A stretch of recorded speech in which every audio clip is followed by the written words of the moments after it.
confused on what to do and how to set it up. So Jon, tell us, how would you describe, your style? I think you're very unique. How would you describe your style, your sound? Every record we've put out, whether it's like, right now it's Paper Planes and Life, are the two records off of Translations Through Speakers, which is coming out. Every record, one after the other, is going to be different from the next. Right. Like, the next record, the next video we drop in might be an acoustic record with just acoustic guitar, no production. And if you compare that to Paper Planes or you compare that to Life, and even like 2 videos later, we're going to have a record with me spitting like 16s over it. Right. And I'm really rapping over like a much harder beat. So I enjoy, if it gives you goosebumps and makes you feel good, I'm just blessed to make it. I just want to put it out as like a work of art and just be like, yo, take it. You know what I'm saying? So far so good. Man. So right? Yeah, so far, there's no sound, I'd say. There's nothing that I'm married to. Right. I really enjoy. I love making music. It's what I do. What you love. 15 hours a day. So you know what I'm saying? Right.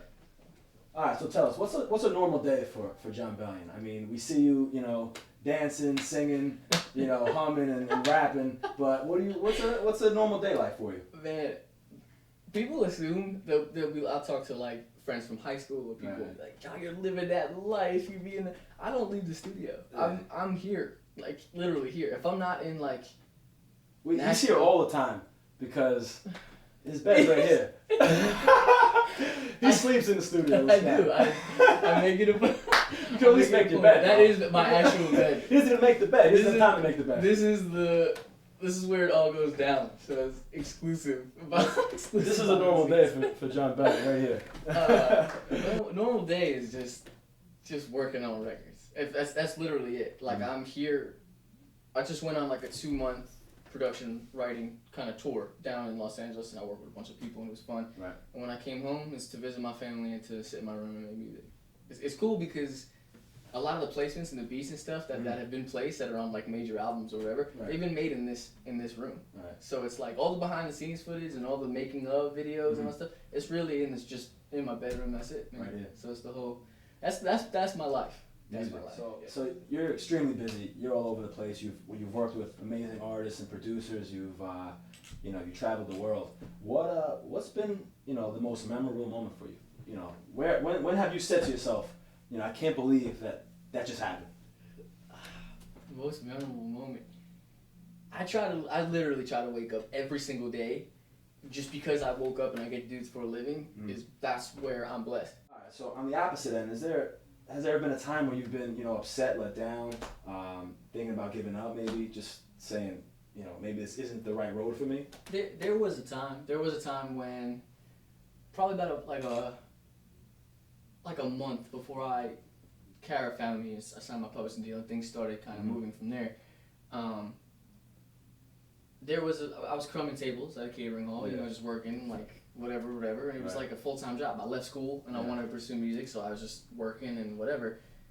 And it became too much to try to support, to like, I gotta pay my car, I gotta do this and I gotta do that. It's like, that's why I consider myself blessed, because I know that there's a million people, literally a million people who go to their 9 to 5 and they know what they want to do, but they can't because they need to be like a functioning member of society. Like, I need to get a job, I need to go to school, like, or else my wife and children will not have family and I will be a bum on the side of the road. You know what I'm saying? Right. So Jon, if you had to pick one song on your iPod, listen to over and over and over again, what would it be? Random fact? Yeah. I don't own an iPod. You don't own an iPod? I only listen Jon to Bellion does not own an iPod. I only listen since ever. I've never owned an iPod, like, basically in my life. I had the first year it came out back in elementary school. The Walkman? No, like the thick ass iPod that was like a brick that you could like murder someone with. That was it. Like, I have a 6 CD changer in my car, so I'm a firm believer in buying CDs. Like if someone comes out with an album, I like to get engrossed in their whole thing, not just buy like 3 songs I like on iTunes. Alright, so one song. So many songs. Do a little hardball. I love it when you call me top. Replay this shit. What's it called? I think Imogen Heap. Have you ever heard of Imogen Heap? No. She's insane. There's a song called Hide and Seek, and it's just an incredible record. And she's using her vocals as all the instruments. She's not beatboxing. It's all like, I'll show you a little bit. It's just insane. I could listen to that song. Imogen Heap. Yeah, Hide and Seek. I could listen to that song, I shit you not, 24 hours a day and never get tired of it. It's incredible. It's just mind blowing, right? Wow, yeah, show me a little bit. Yes, I got you. Definitely. So music's changing, you know, every day. I mean, it has changed. It will change again. What's your outlook on the music industry, and how do you think that you'll impact it? I mean, in the future. Man, I could only pray to impact the music industry. That's a dope thing to say. But I feel like I'm in the perfect time of when music was like, you know, Gautier, the somebody I used to know record. Great song. Wonderful record. Like, I feel like honestly 10 years ago, a song with just Chinese strings and a Chinese string sample, and that wouldn't have gone #1 on the radio. And now we have bands like Fun and Adele and all these things. Let me break it down a little further. Yeah. Music's so oversaturated because of the internet. So that's why all these labels are crumbling, and that's why the label now can't make you famous. It's because, you know, when Britney Spears first came out, and it was like, you want to listen to pop, you go to FYE. There's no Napster, there's no LimeWire, there's no YouTube. That's what you're buying, and that's what the record company monopolizes the industry, and they control who gets popular. Now, we're shooting videos in the woods. I put a suit on, make a song in my room with 2 fingers, and I'm like mad cheesy. And kids like me, who were like weird hermits who just live in their room and make music, they can be found, and people can choose what they like. You can't force people to like music anymore. Right. So I'm blessed to be alive in this period of music, because to be honest, if it was like Otis Redding days and places like that, I wouldn't even have been able to shine their shoes. Right. But this here with the microphone and the beat pad and the whole thing is an art in and of itself. It's a brand new style of music that people are doing. So you think there's a promising future? You think? I mean, shit, it's like the Wild West. It's open to anybody. I see people, you know, I've seen people do covers and get huge record deals off of a cover that they did in their basement with like drumming on a book. You know what I'm saying? Yeah. We live in a really cool time where I think people, the general population, are so like intertwined with social media, and like we're always so connected to each other that people are more accepting of music. People are more accepting, like hearing a record like Life. If a hip hop head hears the Life record on YouTube, they're more prone now these days to just be like, if it's good music, I'm gonna listen to it. She rolling up back from one, favorite shade of lipstick, LIFE. He's like seriously trying. Like there's a real thing. So Translation Through Speakers is the album, your first album. Yeah, and that's coming out when? Soon, we hope. What had happened was we released Paper Planes. That's the first video. Right. And even the Drake cover, which, let's rewind all the way back to the Drake cover. I did it as a joke. My sister was like, I bet you can't cover this song on the radio. And we did this joke, and then as a joke, I sent it to my manager. He was in Los Angeles with Logic at the time, because he manages both of us. Right. And he was like, yo, we gotta put that out. We gotta put that out. He's like, it's so weird, it's so different. I was like, you should. I'm not a cover guy, but it's just, so that was, and then it did so many numbers so quick that we had to extend to when we were dropping Paper Planes. Like we had a plan of when everything was gonna go, but the numbers started moving so quickly, and getting so many Twitter followers and fans and stuff, that we kind of just had to put the brakes on a lot of stuff and kind of let it sound so bad, but just squeeze out as much as we can of each video. You know what I'm saying? Talk to me about the album, though. I mean, how much does it mean to you? I mean, you've been working on this for a long time. You must be excited to put it out. We did a mixtape called Scattered Thoughts Volume 1 3 years ago, probably.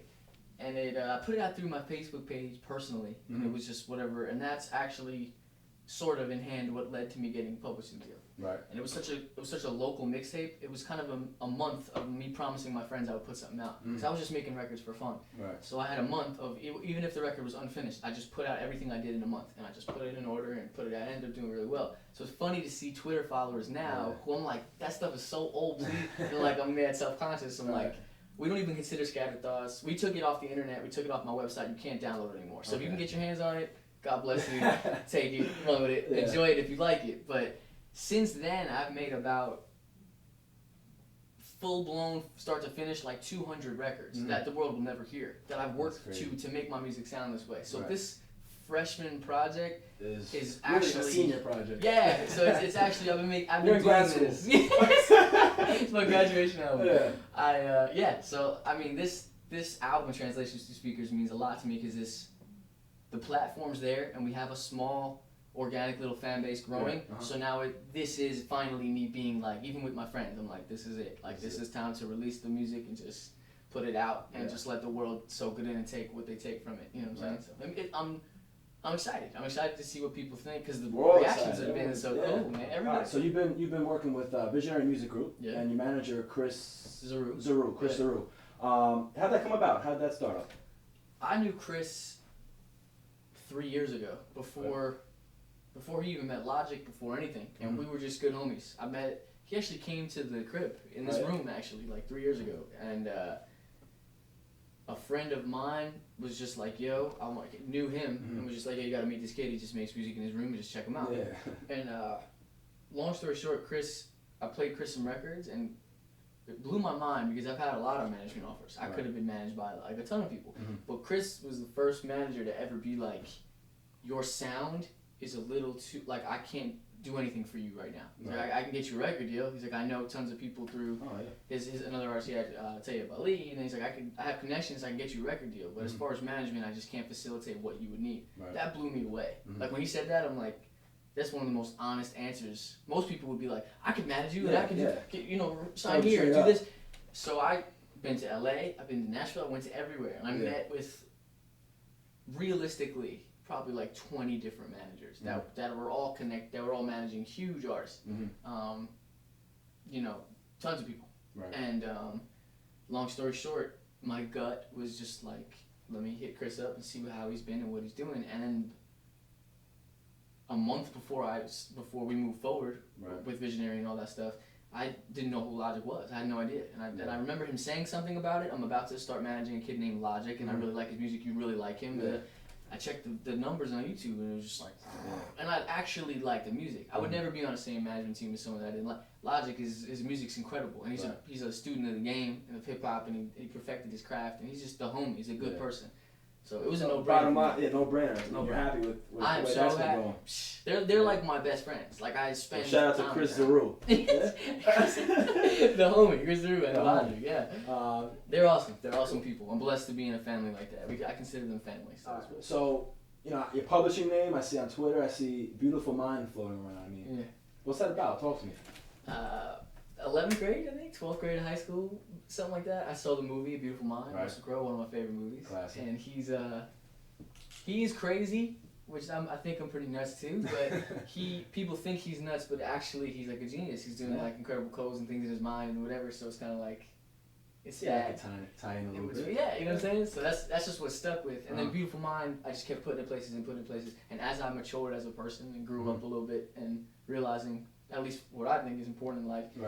Beautiful Mind just kind of turned into just a way of thinking, and I think it's, Kanye did good music. So when I do Beautiful Mind or the label, or when I start branching out and doing stuff like that, we're gonna be a label that's kind of against the grain. It's kind of like it's okay to be positive. It's okay to be kind. It's okay to think beautifully. It's okay to be nice to people. It's not cool to be stupid. It's not cool to be ignorant. Like, I think that's what they portray in a lot of music today. And that's not cool. There's a difference. You can be corny and be nice and be like hearts and love and rainbow. That's corny, but it's cool when someone can pull off being positive and make you feel good in music. That's cool, and that's what cool should be, and that's what I believe it should be. So you're cool, man. You're cool. That's what Beautiful Mind is to me. So I like it. Man. All right. So we see you got some tattoos here. Is there any meaningfulness? Is that a word behind? There is some meaningfulness behind this. One of my sets is the first song I ever wrote. Oh really? Yeah, it's called "Hear Me Out." It was terrible. It was the worst thing ever. And I can't read music, so I put it into my program and I played it out and I printed it out downstairs and took it to the tattoo guy and was like, throw that out. So that's this one. Cause these are fairly new, right? Yeah, I just got this. Still has to get all filled in. It's gonna be a full sleeve, but this is God and Jesus, and this is a bunch of angels playing music for him. So it's kind of it's always like a reminder for me to stay humble. There's always something bigger than myself. I'm just a tiny little piece in this whole big thing. So it kind of just puts things in perspective. I have the word humility under here. What's that about? It's just that word means so much to so many people. I just need to stay humble and have humility in my life. I think that's a good way to succeed. To constantly be moving is to understand that. Does your music tie into your life though? Of course, all my relationships and all the things always they bubble into my songs and ideas and concepts and stuff. But I could be Paper Planes. That was about what you. Good tie-in. That was good. You like Leading that? question. You like that? No, but I mean that was about, you know, a relationship really not working out. I mean, was that is that a real life situation? It is. We were just a bit blame. Is that real life? Did that just happen? Yeah. Like, every song I write is all. It's either a fabricated version of what I went through to make the concept grander, because I didn't actually book 2 tickets to paradise with a girl. You know what I'm saying? But it's all symbolism. It all relates back to situations I've gone through to help me create the record. All right, we're about to learn a little bit more about Jon here. 10 unprepared questions are coming my way. Right here. I haven't. He has no idea what I'm about to ask him, so it's gonna be off the top. Oh, So, Biggie or Tupac? Biggie. Ass or titties? Ass. Jennifer Aniston or Angelina Jolie? Jennifer Aniston. Favorite sport? Basketball. Subject in school? Lunch. New York or LA? New York. Dream car? Audi R8. What's your favorite holiday? Christmas. Who's your favorite actor? Brad Pitt. Brad Pitt. Would you rather sing or rap? You gotta pick one.